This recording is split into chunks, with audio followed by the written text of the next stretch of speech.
Sabe, uma carta de quase 2000 anos parecia algo bem distante, né?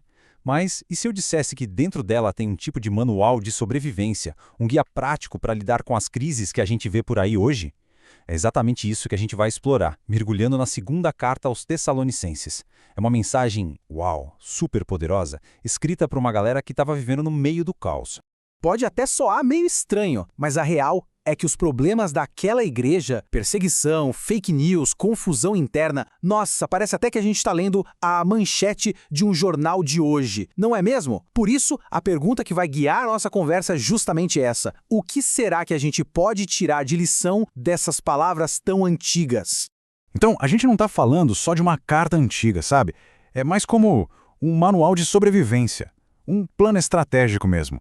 O apóstolo Paulo não estava só mandando um abraço e palavras de conforto. Não, ele estava entregando um verdadeiro plano de ação. Como resistir, como se manter firme na verdade e, principalmente, como viver com propósito, mesmo com o mundo pegando fogo ao redor. Bora mergulhar nisso, então. Vamos começar então. Seção 1. Uma carta para a crise.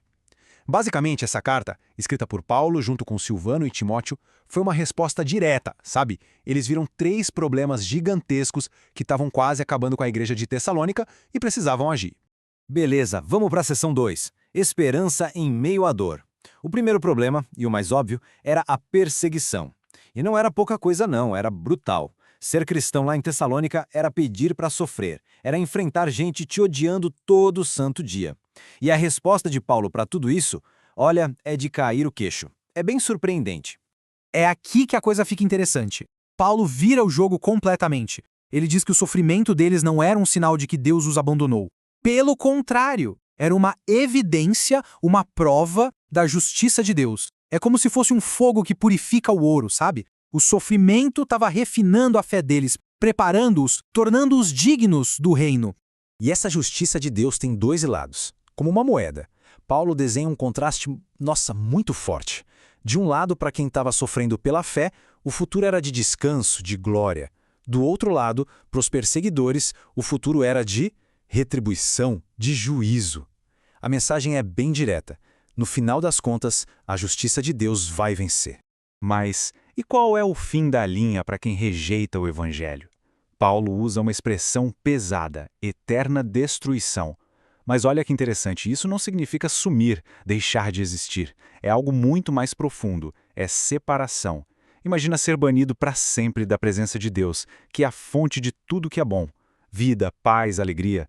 É uma tragédia, sem fim. Vamos para a terceira parte. Verdade contra o engano. Porque, olha só, o perigo não vinha só de fora. Tinha um veneno se espalhando por dentro da própria igreja. Algo mais sutil, a desinformação. Basicamente, fake news daquela época. E isso estava causando um pânico geral, minando a esperança da galera. E essa é a grande questão do segundo capítulo. Pensa bem, a esperança na volta de Cristo era o que mantinha todo mundo de pé no meio da perseguição. Era o combustível deles. Mas, e se essa esperança vira fonte de medo? E se ela é distorcida por mentiras? Foi exatamente o que aconteceu. Paulo viu que o navio estava saindo da rota e precisava corrigir o leme. E rápido. O boato que estava rolando era devastador. Alguém, talvez até usando o nome de Paulo numa carta falsa, espalhou que o dia de Cristo já tinha chegado. O grande dia do juízo e da salvação. Imagina o pânico. O pessoal olhava em volta, via todo aquele sofrimento e pensava, ué, então é isso? A gente foi esquecido? Ficamos para trás? Um terror completo. Para colocar ordem na casa e acalmar todo mundo, Paulo basicamente desenha um mapa. Ele diz, calma pessoal, não se deixem enganar. Para a volta de Cristo acontecer, tem uma sequência, um passo a passo. E ele explica que antes disso, 2 coisas muito importantes precisam rolar. Primeiro, uma grande apostasia, que é tipo um abandono em massa da fé. E segundo, o surgimento de uma figura central do mal.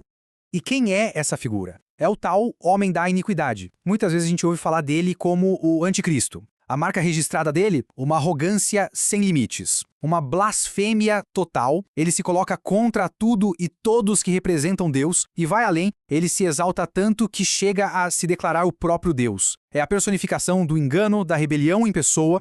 Mas, e aqui vem a parte mais importante para a esperança daquela gente, esse cara não vai ter a última palavra. Não mesmo. Paulo garante com todas as letras que ele vai ser aniquilado. completamente destruído. E como? Simplesmente com o brilho, com o esplendor da vinda de Jesus. Ou seja, a vitória de Cristo é certa. É definitiva. Fim de papo. Ok, vamos para a quarta sessão, ordem diante do caos. Porque toda aquela desinformação sobre o fim do mundo gerou um problema bem prático, bem do dia a dia, bagunça, desordem social mesmo. A galera ficou tão convencida de que fim era amanhã que simplesmente largaram tudo, pararam de levar a vida a séria. O raciocínio era: se Jesus vai voltar a qualquer momento, para que trabalhar? E aí, o que aconteceu? Um pessoal largou o emprego, ficou à toa, vivendo nas costas dos outros, e pior, com tempo livre de sobra, começaram a se meter na vida alheia, a fazer fofoca, causar confusão. Virou um problema sério na comunidade. E como Paulo resolve isso? Ele não chega só dando bronca. Ele faz algo muito mais poderoso. Ele usa o próprio exemplo. Ele lembra a eles: gente, quando eu estava aí com vocês, eu e minha equipe trabalhamos duro, dia e noite, para não dar despesa para ninguém. Ele podia, por direito, ser sustentado pela igreja, mas ele abriu mão disso. Por quê? Para ser um modelo, para mostrar na prática como se faz.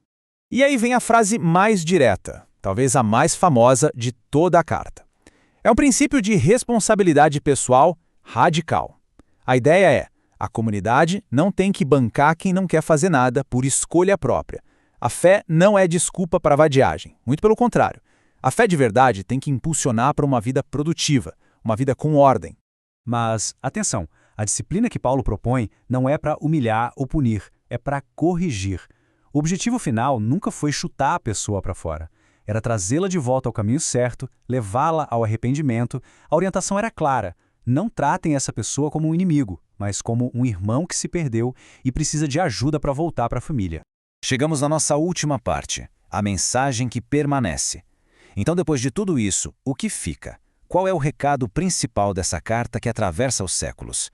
Basicamente, Paulo nos dá um modelo de como ser forte espiritualmente, baseado em 3 pilares, 3 colunas de sustentação.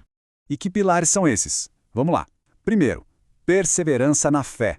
É confiar que a justiça de Deus vai prevalecer, mesmo quando tudo parece dar errado. Segundo, vigilância na verdade.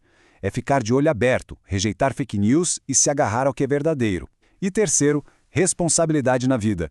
É viver de um jeito organizado, com propósito, fazendo a sua parte. E o mais bonito é como ele termina.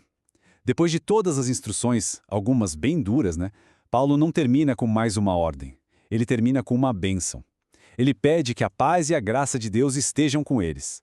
Porque no fim das contas, é essa graça que dá força para a gente perseverar, para a gente enxergar a verdade e para viver do jeito certo. E assim, a carta deixa essa reflexão no ar. Hoje, no meio de um mundo cheio de incertezas, de fake news por todo lado e do caos do dia a dia, onde é que a gente encontra firmeza? A resposta de 2 Tessalonicenses continua a mesma. Ela nos chama de volta para o essencial. Fé que não desiste, um compromisso sério com a verdade e uma vida responsável. E tudo isso, claro, sustentado pela graça de Deus. Essa, sem dúvida, é a base para ficar de pé em qualquer tempo.